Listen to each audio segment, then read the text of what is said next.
We don't film our experience because that would be ruining the experience. Writing it down is the closest thing I can have that feels like I can relive it. It's an obsession because it helps me think something through. And the other thing is that it also calms me down. Something I need to remember or something that might be perplexing me. Sometimes it's something that's making me feel anxious.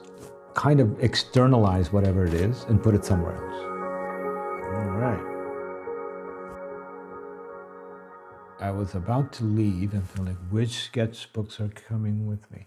These were on the desk because I'm working on a specific project right now. So I said, maybe it's good for me to bring these because they're kind of what I'm thinking about. They became journal sketchbooks. They both speak as well as show visuals. And before, I wanted just sketchbooks that are just artwork. The sketchbook started to change when my own job description started to change. I started becoming more of a writer as well as being an illustrator and a filmmaker.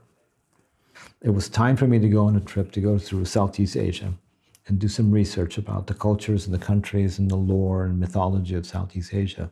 Grabbed this and I said, I'm going to Southeast Asia. And this is actually the second visit to Southeast Asia, and I loved what I found there. And I love drawing the temple carvings because I'm so enamored of the art and the craft of the cultures in Southeast Asia. And I would draw them, and I would watercolor them. In fact, I would draw them during the day when I'm live, and then go back into the hotel room. And if I have time, or in between travel, I get to watercolor them and put some more dimension to them. But when I travel, I tend to try and document what I'm thinking, or actual words that have been said to me, or things that I'm trying to make sure this moment is noted, including kind of like the flight. The date is always necessary. Dates are important? Very important to me because I've owned sketchbooks that I've had over the years, and I opened them and I don't know when I made the entry, and it just makes me frustrated. Why didn't I write down the date? So I make notes during this research, and you might notice that there is these differing kind of handwriting, because I would probably be in the car just moving, and someone I have hired to tell me about the culture and where we're going is telling me stuff. And I write them down and it's shaking. And then when I finish the day's trip, I go back and make annotations about what the detail really is. And sometimes my handwriting is illegible. I want to make sure that I get the detail. So when I'm composing these notebooks, I go back and clarify things. I was trained to be an art director for print a long time ago. So I have a love affair with fonts, and I like handwriting my own fonts as if I was a typesetter. I organize my pages as if I was going to print them, like a printer. And I like doing like chapter breakers, as if it was a magazine. I collect the things, artifacts that fall out of cars or temples, and I use them as bookmarks to signify that I found that right about the time that I encountered this moment. Even quick sketches that feel like I won't be able to do a lot of detail with them, I try and, before finishing it, I was like, write my impressions, because memory, now that I understand what's happening when you get older, is that they're not easily retrievable. You think you're going to remember it, you're not. So when I do these sketchbooks, I try as much as possible, because when I revisit them, it comes back alive. You kind of remember even the temperature, the scents, the people walking around you. And there's this determination, like I want to capture this face, that this sculpture and this temple. Everything disappears other than this experience your relationship with the page. And then when you open it again years later, it feels like it's a friendly memory. Snatches of conversation, things to understand about people, and all of them become reminders of what jumps at you when you're experiencing something. They're not all equal. Some of them are kind of like, that really struck me. Why is this important to me, but probably not important to somebody else? And I remember standing in front of this and trying as best as I can to represent the feeling of the roots that have taken over, but I can't do it as much in detail because I have to move. I take a picture just in case. I think I'm going to revisit this and I'm going to draw those roots better. I don't. I think my brain is very disorganized. It wants to wander everywhere at once. Maybe this is just my own attempt to kind of tame the chaos of my thoughts. And also because the hierarchy of what you can put in a small amount of time in only one page is very, very small. So you really have to prioritize what shows up as much as you can. That reminds me of Inside Out, right? Yes, you're right. It's been kind of, the older I got, the more organized I've become. I felt like it is more pleasing to be organized as opposed to it's necessary, as opposed to you're grown up and you should be. So my future self will be able to thank my past self for like, I'm so glad you did that. I'm so proud of you. I'm so proud of you, you're right. Okay. Why I love doing these sketchbooks that aren't related to my profession, in that I am working in animated features. What I make are fantastic stories about fantastic places and situations, characters that don't normally exist in the world. My basis for those stories have always been my own personal experiences. If I don't live life the way that I do and encounter things that are in this world, I wouldn't be able to do this job. It would be hollow. I would be just repeating things. So travel for me is kind of the most valuable thing I do personally that allows me to replenish. When you stay put, you think that the world only is your world and you can't really care about somebody else's. And when you don't, then that's the end of our civilization. That's the end of, I also don't feel good that I can't understand someone else. And it's sad because our world right now speaks at times wherein people tend to want to just stay put and judge others. But when I travel, I even keep leads because these children from this school in Sri Lanka gave it to me because tea is made in Sri Lanka and these kids just have offered me, not a gift of, things that were bought and wrapped. They just gave me a leaf. And it was in the manner that they were giving it to me, made me feel so kind of humbled by it. And my friend Dice Tsutsumi and I were there because we were part of a charity that helped build a room for books to be in this community, in the school, kind of help these kids liberate themselves so that they can be children, draw, read books and feel that books are your friends. But their gratitude, it gives you hope for humanity. When you experience other people's lives, you immediately think that your life is so full. Yeah. My life is so rich. Whatever my problems were, that compared to what these people are contending with, I'm feeling like I'm so ashamed. I feel like, let me see what I can do for you. I can only offer you like a little joy of like drawing in crayons and paper and then make children laugh for a little bit. There's a validation about what you are is larger to them than you think you are. And that for a brief moment, you were exactly what they needed. And that their lives somehow were better because you were there. And that's invaluable. It's like you won the lottery of human experiences. We felt so good that we wanted to do this again and come back. And then life takes over and you can't go back. Those children are not children anymore. They're not children anymore. So I wonder where they went. I really feel like if I could do it over, I would find a way to return to that moment wherein we had somehow impacted their lives. I remember being a child myself that there are people that impacted your life that you wish you could thank, and you can't. But I guess just to bring it back to sketchbooks, that's what this does. It brings you back to mindscapes, your thought process at a certain age.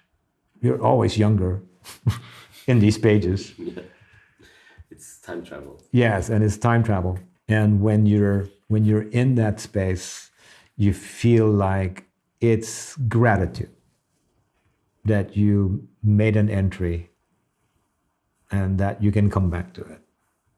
It's meditative in that way, right? Yeah. It is an effort, it's a dedication, because a lot of times I'd be standing and holding all of my art materials, like painting this waterfall in Pagsanghan Falls, which is memorable to me because I worked in this location, 16 years old on the movie Apocalypse Now. I revisit this as an adult, as a tourist, and when I revisit it, I go to the actual waterfalls. And because it's a giant torrent of water, there's a lot of water particulates in the air, and I'm holding the sketchbook and my watercolor set, and I'm painting it. And all of the dots that you see here are actually the water that's landing on the page. And this whole sketchbook is soaked. And I'm wondering, is any of this going to stay? So there's an immediacy and the kind of experience that you're doing these things. It's not just effort. Sometimes it's kind of dangerous that you're there. I've watercolored in snow, when the snow is falling on the page and it's creating speckles. I watercolored and did when your hands are freezing. It is not only effort, but it's kind of tenacity. I gotta get this image. Why? Who's paying you? Nobody. That happens. Okay, so I think it's time. So we have two sketchbooks, but you can pick one. This is from all our guests, so you can just draw on a page something. Oh, wonderful. Yes. Wherever. That's the first one. We had. Wow.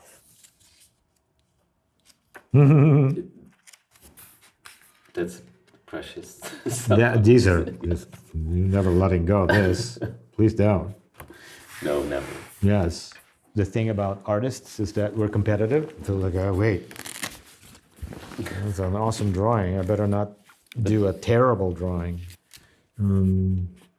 Let's see. What shows up now is.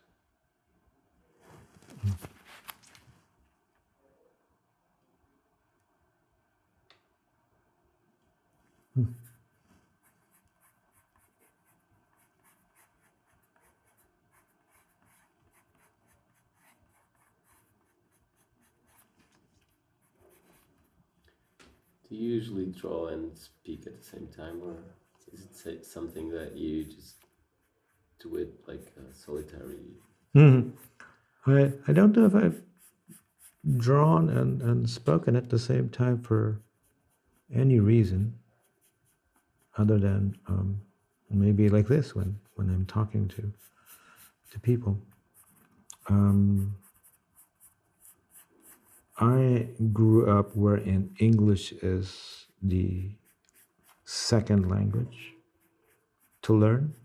There's the language that you grow up with your mother and father, the children around you. And then acquiring the storytelling language of English, because it's movies.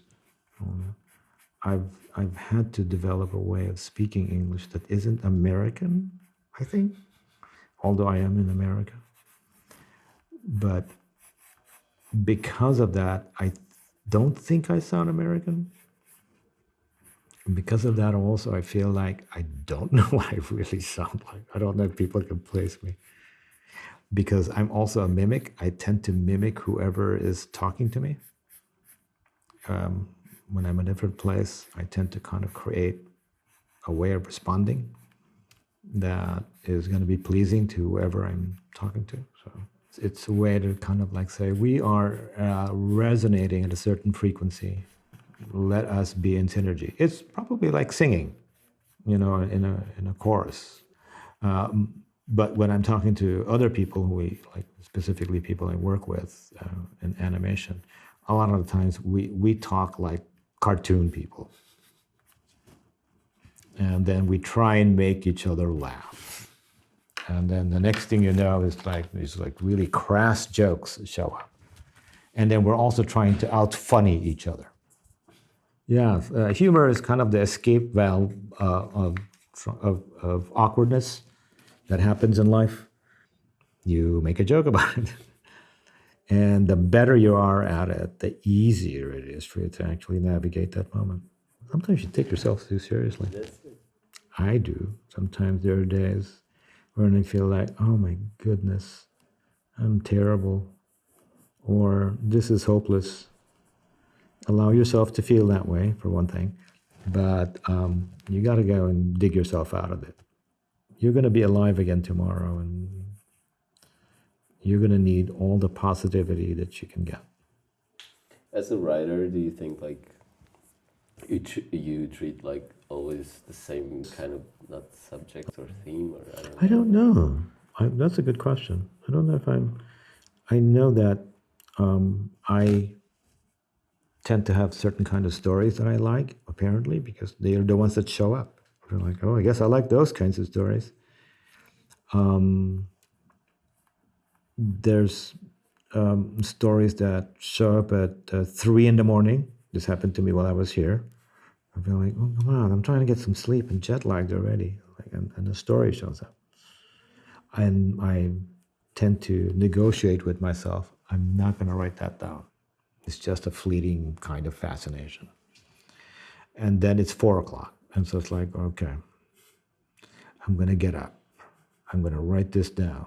This better be worth it, okay? And when I read it, I want it to be something. So I'm really always arguing with myself now, all the time, about these things. And it turns out that idea that I was arguing with is actually not bad. It feels like I'm so glad I got up. But more often than not, it isn't. I tell my wife stories at 3 a.m. and she loves it, right? And she's like, I love that idea. Write it down. I don't. And then I ask her, do you remember what it was? You're asking me what it was? I think it involved a post office and an old man who's getting packages every day. I was like, yeah. And then what? You're the one who came up with it.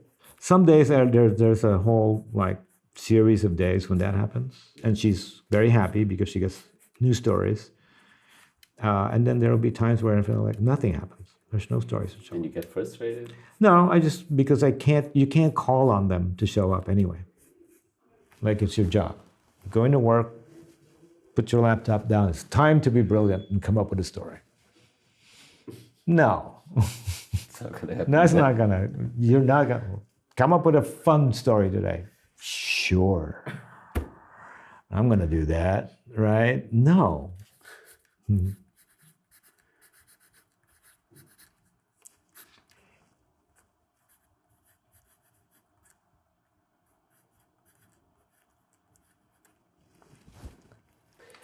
Okay, last thing. Pick the Sharpie up and just sign inside that. Sign? Yes. Inside here? Yes. Oh, wow. I guess I own this table now.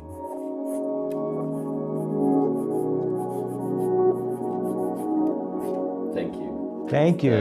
Thank you. This is That a lot was of that. fun. That was great. Yeah. You're a good storyteller, that's it. Oh, well, thank you. Thank you.